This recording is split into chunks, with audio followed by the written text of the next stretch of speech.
Hey, Shalom, Akim, Shalom, Kahalo, Yahweh, Bashim, Yahushua, Bashim, Kahakadash.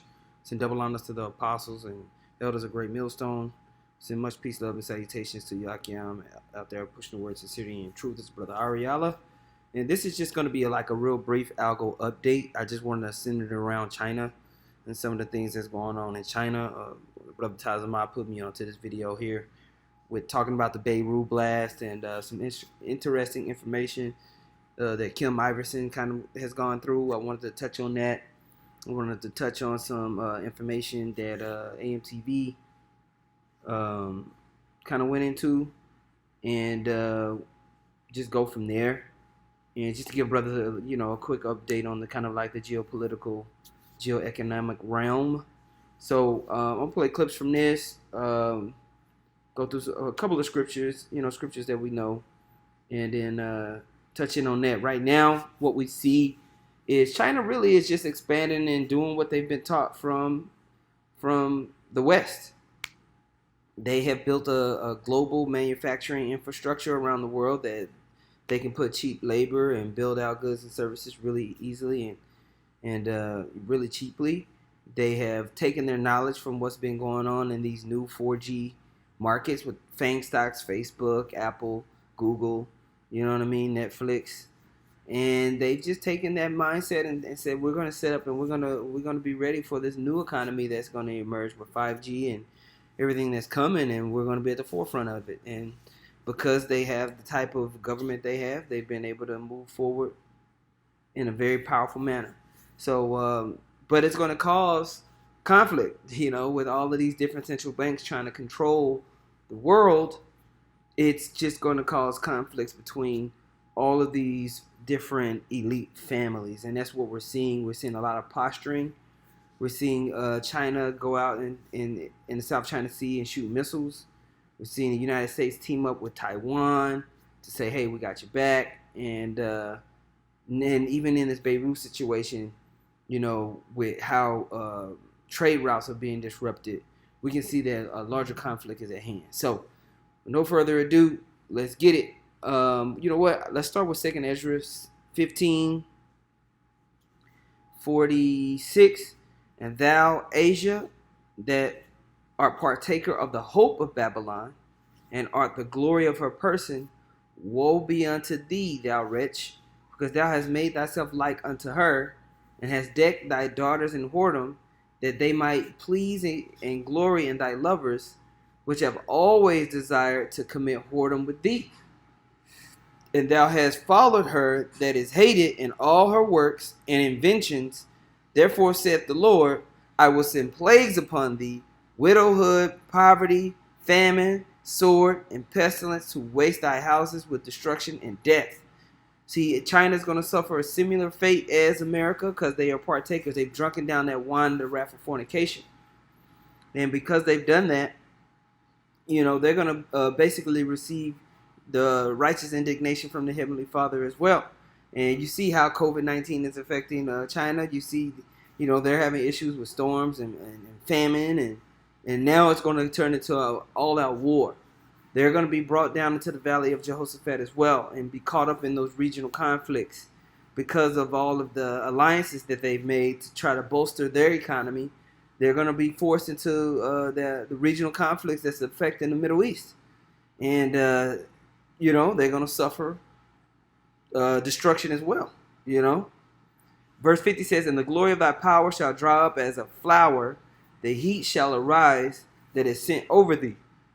Thou shalt be weakened as a poor woman with stripes, and as one chastened with wounds, so that the mighty and lover shall not be able to receive thee. Okay? So all of these things is being prepared to go down for China as well. They're not going to be the next ruling kingdom. No, they're going to be caught up too.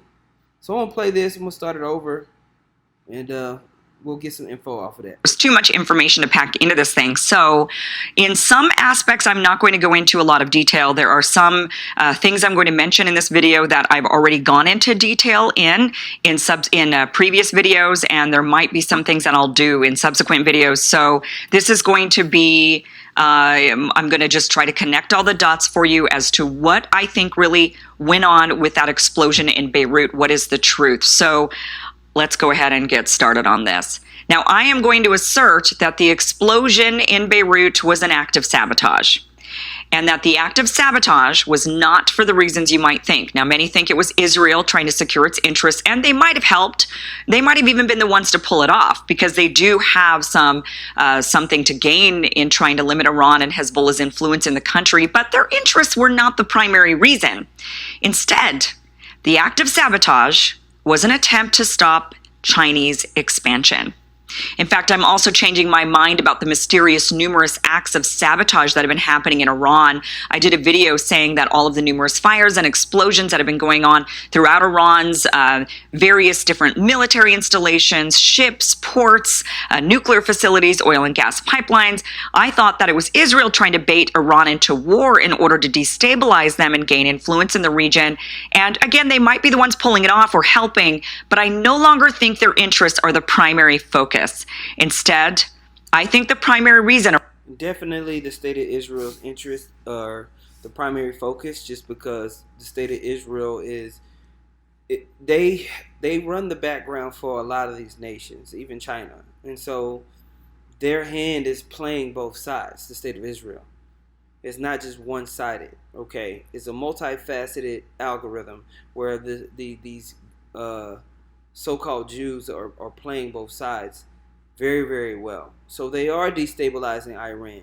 And Iran is an important place to make sure that they're disrupted, to keep them weak and distracted. So, there's a video she had on this one. I guess I keep catching her with a weird looking face. And this one right here, there you go, baby. I got you. And this one right here, she goes, it's called Iran is being baited into war, mysterious explosions and sabotage. It's a good video, 11 minutes, concise. She goes to the information. I like the way she does videos. She doesn't waste a whole bunch of time. She gets straight to the information that she's gathered. And you can take that information and go research on your own. Okay, she keeps it simple. And that's why I like to use her videos as a platform to talk about prophecy, because she gets straight to the point, which is she's going to do on this one as well. I'm going to play a little bit more. Iran has been under attack, has been to stop Chinese expansion. All roads lead to China. Yeah. At least the Belt and Road Initiative does. China unveiled in 2013 its plans to revive their ancient Silk Road. Now, for you brothers that have been keeping up with the World War III algorithms, this is something that we've talked about over the years numerous times.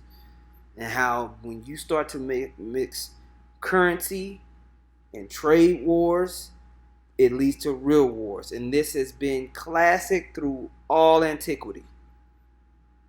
All right? This new One Belt, One Road, or the new Silk Road project, is something that China's been working on for the last 5 years. And they have moved fast. As you can see, this maritime route, when you're looking at this green, you can see why China is posturing in the South China Sea over here. They want to control and be able to move freely through these waters. As you probably know, we did a recent algorithm update on the issue that's been going on over here in Pakistan and on the Pakistani-Indian border, with China wanting to make sure that these ports, that they can move product. Okay?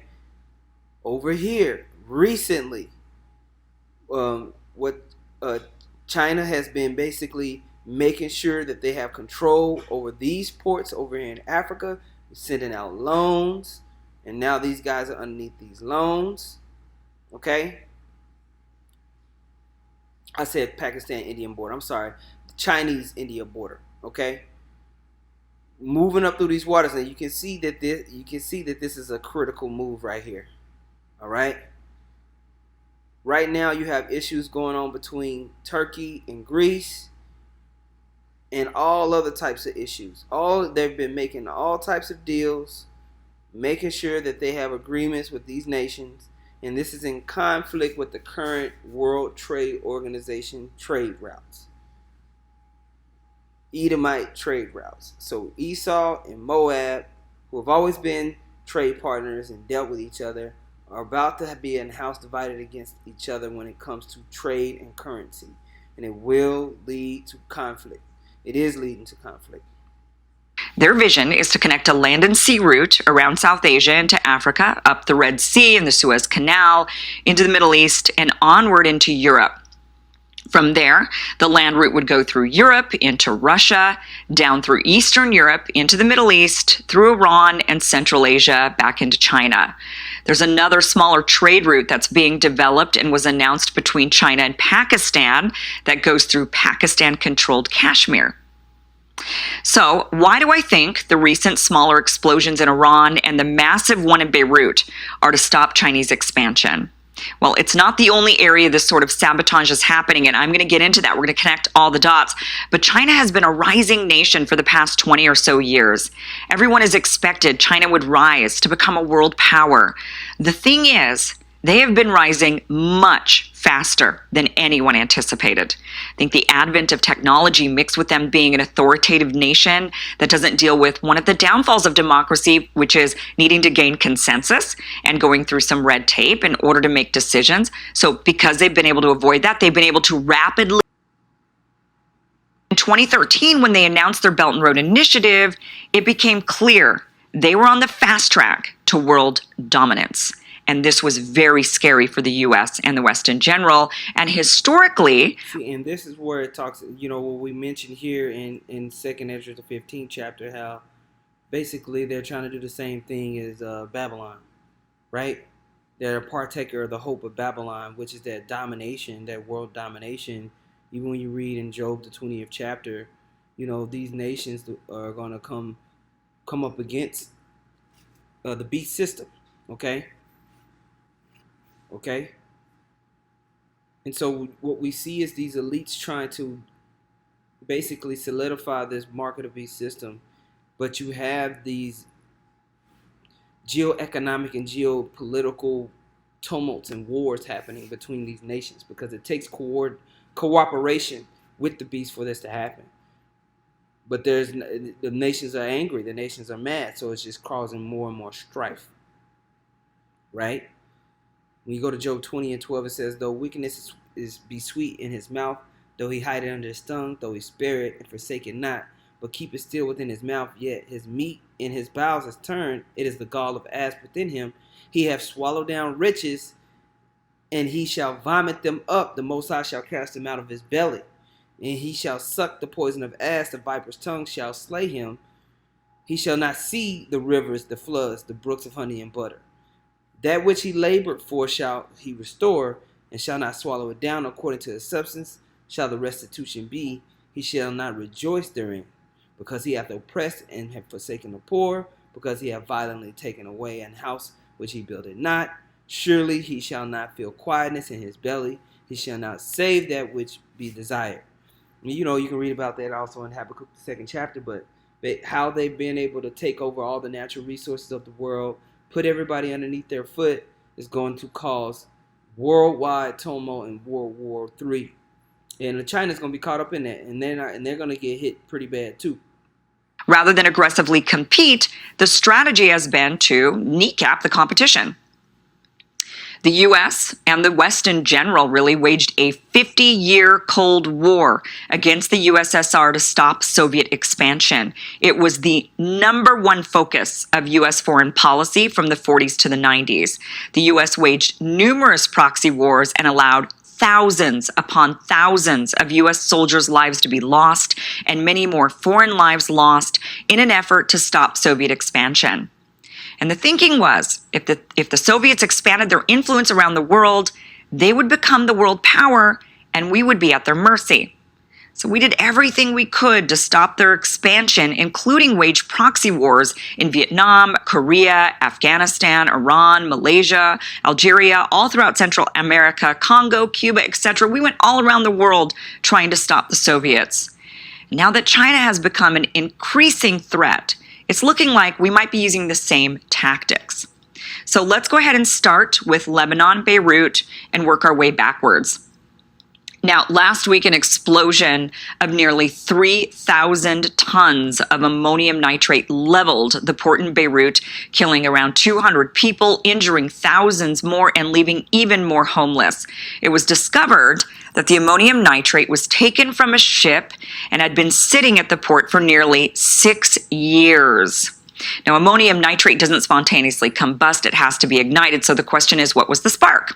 So there are speculations that it was a fire that was started by sparks during welding that was happening nearby. They're investigating this. They're trying to figure out what it was. Or that it was a fire that was lit off by fireworks that was being stored nearby. So the fire lit off the fireworks. The fireworks sparked the ammonium nitrate, which caused the big, huge blast. In an interview with the Associated Press, an Israeli explosive expert who works closely with the Israeli government said it looked like cheap fireworks made in China that sparked the explosion.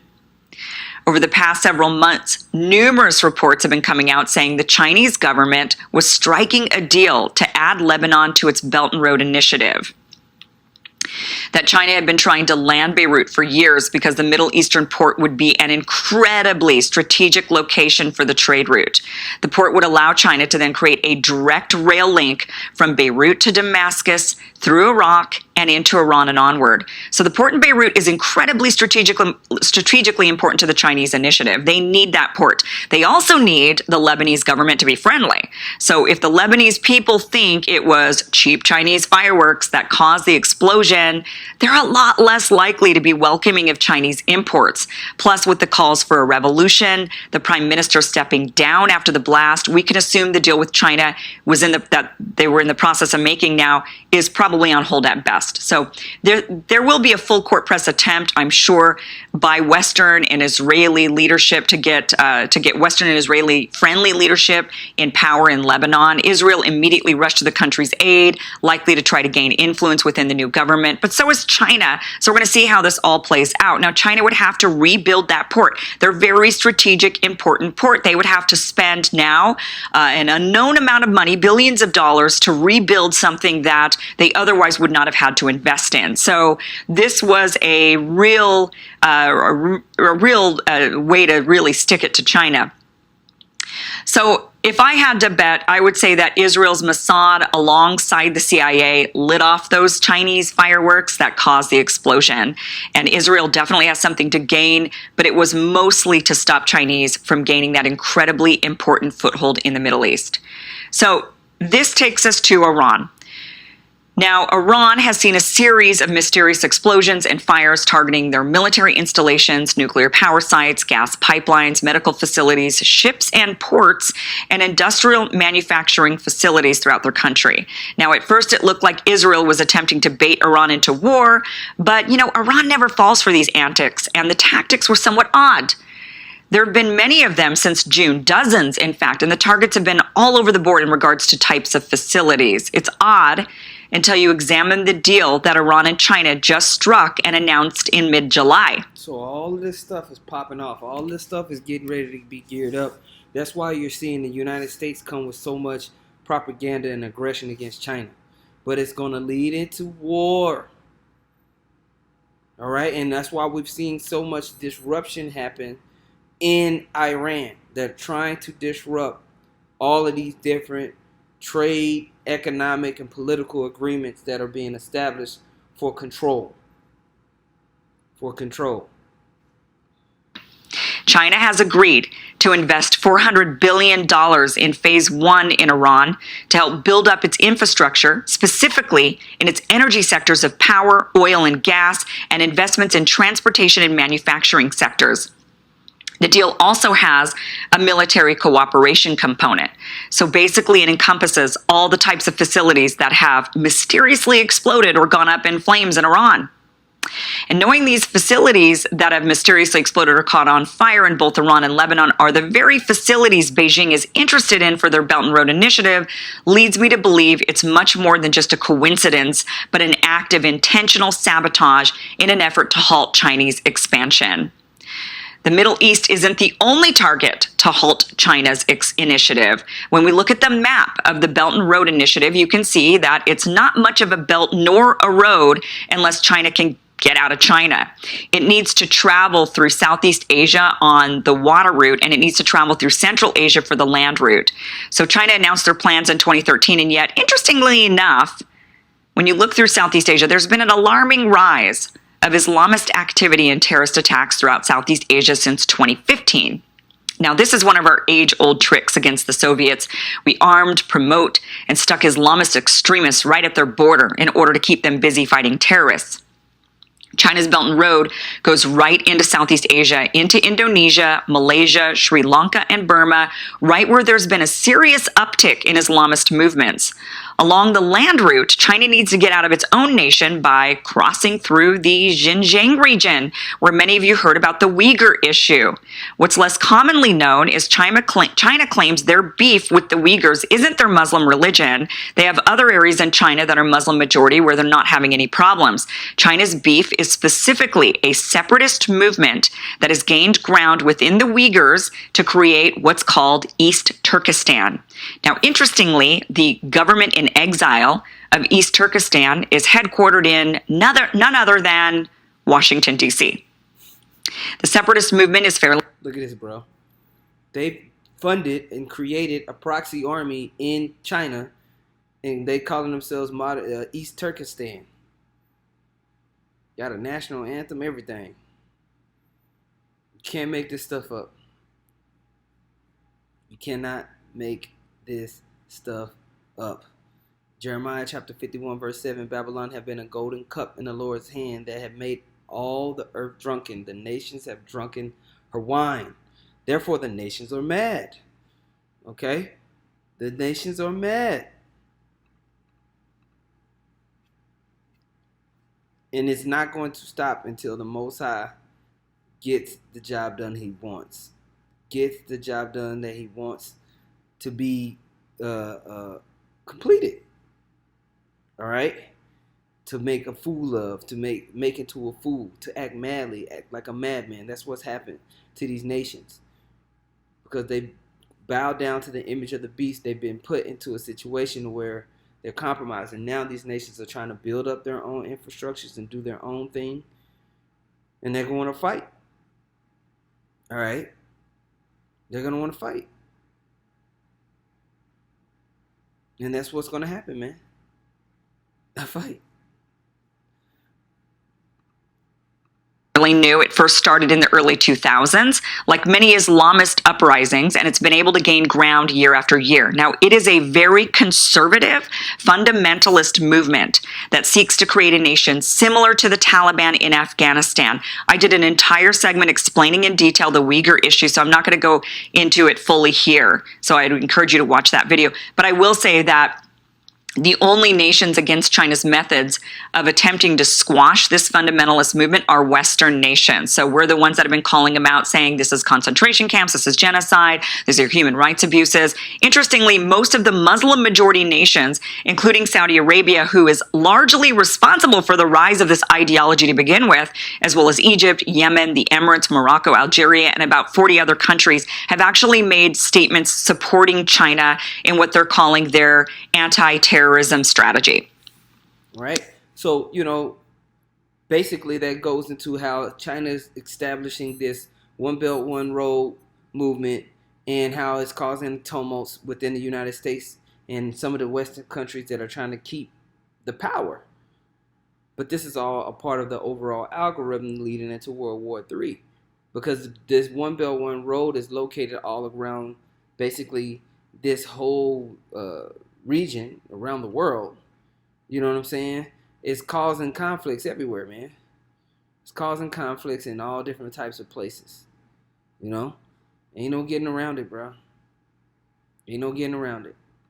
Now, I wanted to play this real quick because that goes into the trade element, and we talked about the currency element, and so we have these things happening at the same time. Let's listen to my man Chris. Cover an even bigger geopolitical shakeup and story that a lot of people, not just in the United States, but around the world, might be missing.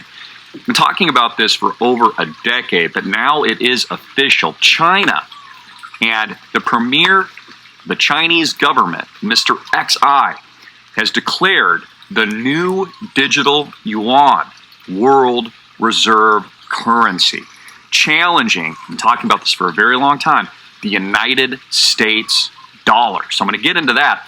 Also, I want to read a quote from one of our founding fathers, James Madison, who said this. This is a direct quote. "If tyranny and oppression come to this land," referring to the United States, "it will be in the guise of fighting an imaginary foreign enemy." An imaginary foreign enemy. What is Trump and how is he described? The virus, the invisible enemy, he says. So think about that as we report this story today. Also, geopolitically, you have to understand that the 21st century warfare is not necessarily physical conflict, although I believe that will come. And this is what happens whenever you see these nations establishing these different things. You know, I'll just wait till that's over. This is what you see. You know, these nations are starting to use these digital technologies to go ahead and move things forward. But to keep them looking good to everybody, they have to create imaginary conflicts and situations, use COVID, use all these different things and blame it on somebody else indirectly. So we're seeing what we call the propaganda machine build up against China, against Iran. And the so-called white man always does this before he gets ready to roll. He always does. I mean, look how China has taken over Hong Kong. They now have their eye on Taiwan. The United States response has been muted. So far, Trump has done nothing outside of maybe just make his opinions known via a megaphone. China now has complete control of Hong Kong. They've been expatriating people back to the mainland to be prosecuted for exercising certain freedoms that Hong Kong had enjoyed for quite some time. And through China's Belt and Road Initiative, what they've been calling for years, and I've been reporting on for going over a decade, is the New Silk Road to spread out all across Asia, all across parts, I'm going to get to this in a moment, like Australia, New Zealand, and the South Pacific, as the United Nations says so itself, is now uniting into one. In fact, I'm going to show you a video. I don't really have to say much. I'll just show you what they're saying they're doing in terms of uniting the Pacific right now. But let's talk about the new world reserve currency, the digital yuan. This is going to be something, the renminbi, also known, Americans are going to have to grow used to because, of course, baby boomers especially, many of you tuning in, people like myself, younger generations have enjoyed the dominance of the superpower that has been the United States for most of our lives. Well, all of this has abruptly changed. We have, for example, Jerome Powell, the Federal Reserve, our central bank, here on Thursday. He's going to speak. He's actually encouraging more inflation, and he's going to keep rates at zero. Real rates are negative, and he's going to probably prop up stocks even further, mostly the FANG stocks, and encourage more bailouts. What this is doing is weakening our currency, weakening the standard of living for all Americans as they roll out things like socialism and universal basic income. So this is a radical paradigm shift that Americans are going to have to get used to, being not just down a notch, but down multiple notches compared to other countries, because China is now leading the entire world, not with just its military and naval prowess, but now its new reserve currency. Now, of course, the BRICS nations, Brazil, Russia, India, China, where the largest growth is, the highest population centers. Again, there's more millionaires in China than there is in America now. They've been moving all around the world, moving all these financial assets. In fact, the United States for years, something Donald Trump is correct about, has basically been trading American jobs out to China and then selling out America overseas while they get rich and now exert their dominance worldwide. So data is the new oil. And the new warfare, although it will be physical at some point. Data is the new oil. Data is the new oil. See that? And that's that transition to that market of beast system, where whoever controls how data is moved is controlling everything, because it's going to unlock access to everything. That's the fight. And I'm going to get to a story in that in a minute. Geopolitically, is a data war based on technology. and the technological infrastructure and the technological paradigm, which is exactly why China has established itself as the leader of this new world order. And also its currency, the digital yuan, which has now been officially declared and announced. In fact, the digital yuan was added, fiat was added to the special drawing rights basket just a couple years ago as a part of the IMF. So now you have the United Nations uniting the Pacific, and in addition to that, declaring a great reset to a brand new paradigm and a brand new currency. And of course, the virus also ties into climate change conveniently as well. So this is where they're pushing all of us. Now, again, this is going to take a lot of getting used to in this post-planet lockdown world. And this is a pretty amazing thing, the digital fiat yuan. So I'm going to read this to you. The People's Bank of China, the PBOC, confirmed that a group of top banks started trials in electronic payment in 4 different Chinese regions using the new digital yuan, our new world reserve currency. And they talk about the official launch in what they call and have coined digital currency electronic payment as they go through an exploratory phase of blockchain tech. Same thing with the Federal Reserve was announced this week in the United States, although they're very much behind China. The United States is like in 6th place compared to the rest of the world. In fact, the Economic Freedom Index, the United States is like 20 now. In fact, I think Afghanistan might be higher. And I'm not even kidding. So they call this the DCEP, the DCEP. You've probably also read about other types of digital stablecoins that I've been broadcasting and talking about on this channel. This is what, of course, Mark Zuckerberg's... So now he starts talking about, these other digital currencies, which I'm not interested in to talk about right now, because I just want to really lock in on what they're talking about with China. I want to skip ahead, and this will be the last part that I play, but it's just to give an update on what's going on. Let me play this part. My words. This is from the CF, the bottleneck in Asian connectivity, and I'm guessing the back of the American long-standing dominance of the U.S. dollar reserve. I don't know if you can see that there. Again, these are not my words. This is from the CFR. Whether or not it's a World Economic Forum declaring a great reset, the United Nations calling for a Unite the Pacific New World Order, or it is the Belt and Road Initiative. Let me get out a map here because this is going to tie in a lot more to this story today. You can see the map. Okay, you can see how this connects all of Asia from a maritime and railway perspective. But at the heart of it, at the top of the pyramid, the new digital yuan blockchain-based currency, which could be backed by gold, by the way, in addition to other nation states, countries, continents in some cases, Australia and New Zealand. Now, this should be another aha moment. Notice, as they unite the Pacific, where the strongest emergency measures have currently taken place as a result of the invisible enemy, and the virus happen to be those places, like Victoria, Australia, or New Zealand, as in the case of Ardern, who has locked everybody down again for a second time. So let's talk about that for a minute. It's going to lead into major conflict. And that's why you have these end-time prophecies starting to kick out. And we see these things when you read in Jeremiah 48, and it talks about the destruction of Moab. I want to just go ahead and skip down to verse 40. It says, "For thus saith the Lord, behold, he shall fly as an eagle, he shall spread his wings over Moab.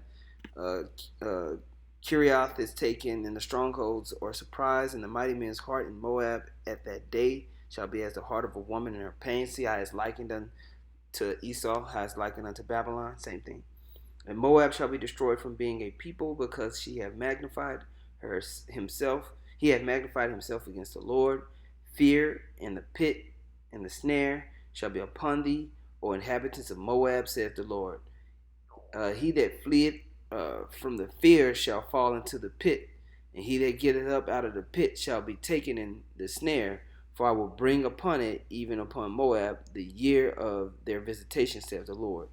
And they that fled should stood under the shadow of Heshbon because of the force, but a fire shall come forth out of the Heshbon, and a flame from the midst of Shihon shall devour the corner of Moab, and the crown of her head of the tumultuous ones. Woe be unto thee, O Moab, the people of Kishmash perishing. For thy sons are taken captives, and thy daughters captives, yet will I bring again the captivity of Moab in the latter days, saith the Lord, for thus is the judgment of Moab. So Moab has always been in the eye of the Heavenly Father. We're seeing another round of prophecy come back to Moab as they've coupled themselves with Esau, which is the daughter of Babylon. And so we're going to see another round of judgment. And you're going to see Moab get caught up in World War III. They're going to get caught up in all this conflicts that's happening in the War of Armageddon in the Valley of Jehoshaphat. And they're going to be beaten down by missiles. They're going to be beaten down by bloodshed and war. You're going to see more pestilence and bad things come because they've drunk of the wine of the wrath of fornication, you know. So, yeah, I just wanted to bring that update. We see these economic systems and political systems all converging right now at the same time for the sake of prophecy. All right, and this happened in the ancient times with Moab, and it's going to happen in modern times in Moab because there's nothing new under the sun. The Most High is bringing this process all around again, man. So, call halal Yahweh Ba'Shem Yahweh Shah Ba'Shem Kodash. Double honors once again to the apostles and elders of Great Millstone. Much peace, love, and salutation to y'all came out there pushing the word sincerity and truth. Hey, Shalom.